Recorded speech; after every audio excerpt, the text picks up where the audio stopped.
Bonjour à tous et bienvenue sur le plateau de l'invité. Aujourd'hui, rencontre avec Patricia Eve, créatrice de la marque Eve Ferriguiti. Bonjour Patricia, bonjour. Alors expliquez-nous, vous êtes styliste de formation, mais quelle formation avez-vous suivi? J'ai fait le Greta de la mode en cours du soir, dans les années 90. Alors qu'est-ce que cette formation vous a apporté?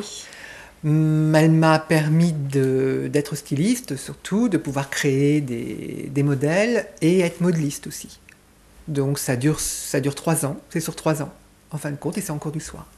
Et alors en sortant de cette formation, qu'avez-vous fait? Est-ce que vous avez travaillé pour d'autres créateurs? Alors j'ai travaillé pour d'autres marques, pour des marques, au Sentier principalement, pendant 2 ans. Où en fin de compte, là, je leur créais leur collection. Alors, j'ai cru comprendre que vous travaillez en freelance. Comment oui, ça tout à se fait. passe? C'est-à-dire que j'étais à mon compte, tout simplement. Je n'étais pas salariée de ces sociétés. Vous facturiez vos prestations? Complètement, tout à fait. Et est-ce que ces expériences, vous en avez un bon souvenir? Est-ce que ça vous a apporté quelque chose de positif? Alors, j'en ai pas un super bon souvenir, parce que le Sentier dans les années 90, c'était assez terrible. Il n'y avait pas encore l'arrivée des Chinois, donc c'était... difficile. Difficile dans le sens où, en fin de compte, vous faisiez un croquis, vous vendiez un croquis, et puis tout le sentier avait votre croquis, quoi. Donc c'était assez difficile. Le sentier était assez terrible. Est-ce que vous y êtes retourné depuis? Est-ce que ça a changé? Oui, ça a complètement changé. Maintenant, il y a énormément d'Asiatiques. Et ceux qui restent ont perdu ce côté très sur deux, très il y a que moi, etc. Donc maintenant ils sont plutôt humbles et plutôt sympathiques.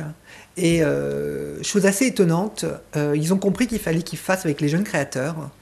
Et maintenant, tous les grossistes de tissus, la majorité vendent aux jeunes créateurs. Ça, c'est une grande nouveauté, ce n'était pas le cas dans les années 90 où il fallait être professionnel pour pouvoir acheter. Alors justement, vous parlez des années 90, puisqu'après vous avez complètement changé de voie. Vous avez arrêté le stylisme et vous avez travaillé dans la gestion de patrimoine. Et alors, oui. Expliquez-nous pourquoi ce revirement de situation. Alors pourquoi? Parce que j'ai beaucoup galéré pendant mes 2 ans de freelance. Je me suis fait beaucoup avoir. Vous j'ai beaucoup étiez galéré. jeune? Oui, j'avais 20 ans. À peine. Il n'y a pas de place pour la jeunesse dans la mode? C'est plus compliqué? C'est compliqué si vous n'avez pas de connaissances, si vous n'avez pas quelqu'un qui croit en vous, qui vous stimule. Moi, ce n'était pas le cas. J'étais vraiment toute seule. Donc, j'ai beaucoup galéré. Donc, je me suis dit, bon, il va falloir que je trouve une autre solution pour gagner de l'argent, pour en vivre. Et j'avais la pression familiale. Mes parents qui n'ont jamais voulu me payer mes études de styliste, donc je les ai payées toutes seules en travaillant, et qui voulaient à tout prix que je travaille avec eux, parce que mon père avait une société. Donc ça a été la facilité. J'ai repris mes études, j'ai repris des études de droit pour pouvoir être gestionnaire de patrimoine. Et ça a duré combien de temps? 15 ans. Pendant 15 ans. Et est-ce que vous avez eu un regret? Ah oui, complètement, oui. Oui, parce que j'avais toujours ce regret de faire quelque chose que je n'aimais pas, et puis surtout de la création, la mode me manquait beaucoup, le dessin me manquait beaucoup, parce que j'ai fait les beaux-arts, donc ça me manquait énormément, donc j'avais toujours ce regret, mais c'était mon jardin secret, donc j'avais mis ça de côté, et puis je travaillais dans la gestion de patrimoine, j'étais plutôt une bonne gestionnaire, j'ai gagné beaucoup d'argent, puisque la gestion de patrimoine ramène de l'argent, c'est clair. Je me suis mariée entre-temps avec un contrôleur de gestion, donc vous voyez, rien d'artistique du tout, et j'ai adopté un enfant. Et puis là, vous vous êtes dit, bon, c'est terminé, je vais reprendre un peu, je vais revenir à mes premiers amours. Alors, exactement. Pourquoi avoir pris cette décision? Alors, pourquoi? Parce qu'en 2003, mon frère est décédé, et j'ai fait une dépression assez importante. Et cette dépression, au moins, a été bénéfique. Elle m'a fait comprendre que gagner de l'argent, c'est bien, mais faire quelque chose qu'on n'aime pas, et le faire comme un robot, parce que j'étais devenu un véritable robot, ça suffisait. Et qu'il fallait peut-être que je puisse m'épanouir moi-même, et puis surtout, être heureuse. Donc, j'ai été licenciée en février, ça a été un accord avec mon employeur, et puis je me suis lancée. Je me suis lancée, donc il a fallu que je me remette un peu dans le bain parce que j'avais un peu quand même oublié. Vous n'aviez pas un peu perdu la main, c'est ça, après 15 ans? Ah si, complètement, complètement. Est-ce que vous avez reçu une formation? Pas du tout.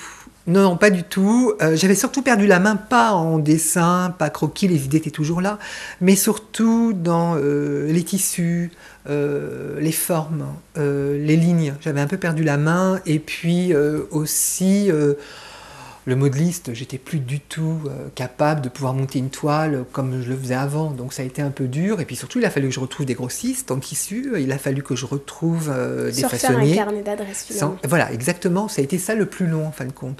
Pas la création elle-même, mais le plus long, ça a été de reprendre des contacts. Mais alors finalement, ça n'a pas été si long que ça. Février, septembre. Ça a été hyper rapide. Voilà, la création d'une première collection pour votre marque. Alors expliquez-nous un peu l'univers. L'univers, c'est l'histoire. Parce que j'aime l'histoire, je lis beaucoup, et en fin de compte, je crée suivant mes lectures. Pour cette collection automne-hiver, en fin de compte, j'avais lu un livre, je ne sais plus le titre, sur le milieu du 19e et sur la tournure. Et je me suis dit, mais pourquoi pas, la tournure est une bonne idée, pourquoi pas la réadapter et la mettre à notre époque. Donc j'y ai travaillé, j'ai travaillé beaucoup avec l'histoire du costume, qui est quand même une bible pour les créateurs. Et puis j'ai réussi à en faire quelque chose de portable, de très féminin, puisque le 19e siècle, comme de toute façon l'histoire en général, pour les femmes, c'est quand même très féminin. Donc voilà, j'ai créé 8 modèles, une veste, une jupe, un pantalon, une robe, un manteau et une blouse que je porte. Et puis voilà, ça a été mes premières créations, ma première collection qui est un peu comme un bébé. Alors les créateurs, le problème c'est que c'est nous et c'est nos bébés, donc c'est vrai que c'est toujours difficile d'en parler. Alors, quand on regarde un peu votre site internet, c'est décrit, enfin votre collection est décrite comme des vêtements de dessous portés dessus. Exactement. C'est-à-dire, expliquez-nous. Parce que la tournure était un coussin que les femmes portaient sous leur jupon, derrière, pour pouvoir avoir un peu une silhouette de canard. Vous voyez, le canard, c'est un peu ça. Donc c'était un peu ça, en fin de compte. Donc c'est un vêtement un vêtement qu'on portait en dessous, les jupons. Donc voilà, moi je l'ai mis par-dessus. Et alors, cette première collection, est-ce que vous lui avez donné un nom? Oui, elle s'appelle le cul de Paris, parce que la tournure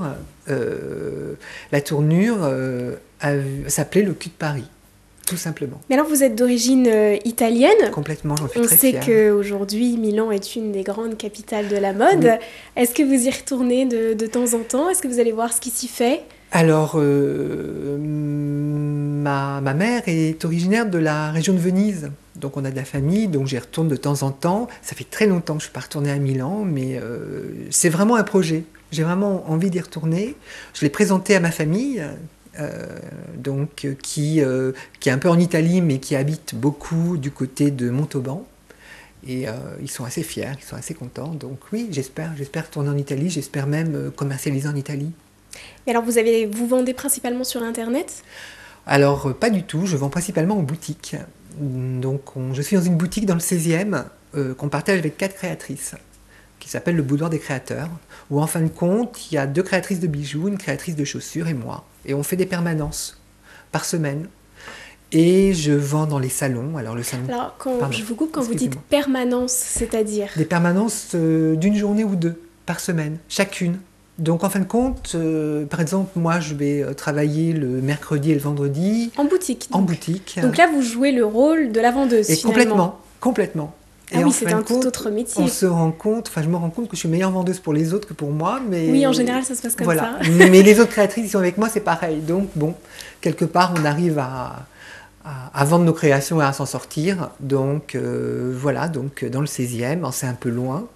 Mais pour l'instant, ça a été l'opportunité. On espère trouver une boutique dans le centre de Paris, ce qui serait beaucoup plus facile.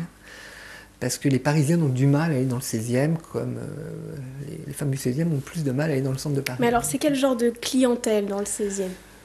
Clientèle de quartier. On est à côté de la maison de la radio, donc aussi des personnes travaillant à la maison de la radio. Je dirais grande bourgeoise, mais pas vraiment. On se rend compte qu'en fin de compte, elles sont un peu comme nous. Elles ont les moyens, donc ce sont des femmes actives, affirmées, qui sont sûres d'elles, qui sont féminines, donc elles ont les moyens. de pouvoir s'acheter des vêtements créateurs. Et non, elles sont, oui, entre, je vous dirais, la femme 40-50 ans, qui est affirmée, voilà, qui est sûre d'elle, parce qu'à cet âge-là, en général, on a une vie de famille, on a des enfants, on a une carrière professionnelle, donc voilà, c'est plutôt la clientèle qui est présente à cette boutique. Et alors, quel modèle de votre collection vous avez vendu le plus La robe. maintenant ? La robe. La robe, la couleur par la couleur, parce que c'est un taffetas vert qui va entre le émeraude, le vert bouteille qui est assez moiré. Donc la robe, vraiment, elle plaît énormément. J'ai été assez étonnée d'ailleurs, mais elle plaît énormément et j'en ai vendu 3. Le tailleur, la veste et la jupe, que je commence à vendre. Donc voilà, c'est vraiment ce que je vends le plus, la blouse que je porte aussi. Le manteau plaît énormément, mais il est assez affirmé, donc il faut pouvoir le porter. Alors, est-ce que là, vous travaillez déjà sur votre prochaine collection ? Complètement. Là, les croquis sont faits, donc là, je suis en train de travailler avec un modeliste.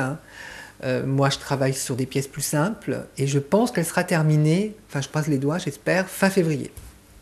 Est-ce qu'il y a des créateurs qui vous inspirent ? Est-ce que vous regardez un petit peu ce qui se fait ? Vivienne Westwood, Galliano, Gautier. Je suis une grande fan de Gautier. Voilà, c'est vraiment les grands créateurs. Chanel, et puis Dior, oui, en général. Voilà, les créateurs français me plaisent beaucoup. Mais il y a des créateurs anglais qui sont super, parce qu'en Angleterre, ils peuvent se permettre plein de choses que nous, en France, on n'ose pas. Et alors, quels sont vos projets pour cette année 2012 ? Alors, pour cette année 2012, écoutez, avec 5 créatrices, on a loué une boutique au Viaduc des Arts, dans le 12e, pour fin janvier et fin février, où là, en fin de compte, on va exposer nos créations. C'est un grand espace qui fait 70 mètres carrés, donc au moins on pourra exposer nos créations et présenter notre univers un peu. Donc voilà, ça c'est notre grand projet, donc pour fin janvier, du 23 au 29 janvier. Au Viaduc des Arts et fin février. Alors du coup, vous allez rester dans la mode, c'est bon, c'est décidé ? Oui, là c'est fini. Je ne me vois pas revenir dans la gestion de patrimoine. Je serais incapable d'ailleurs de recommencer. Et peut-être travailler un peu en freelance, qui serait plus facile. En complément. En complément. Très bien. Voilà. Merci Patricia d'être passée. Merci à vous de m'avoir invitée. Tout le plaisir était pour nous. Bonne continuation à vous. Merci. Et on vous souhaite beaucoup de succès. Et quant à nous, on se retrouve très vite pour un nouveau numéro de l'invité.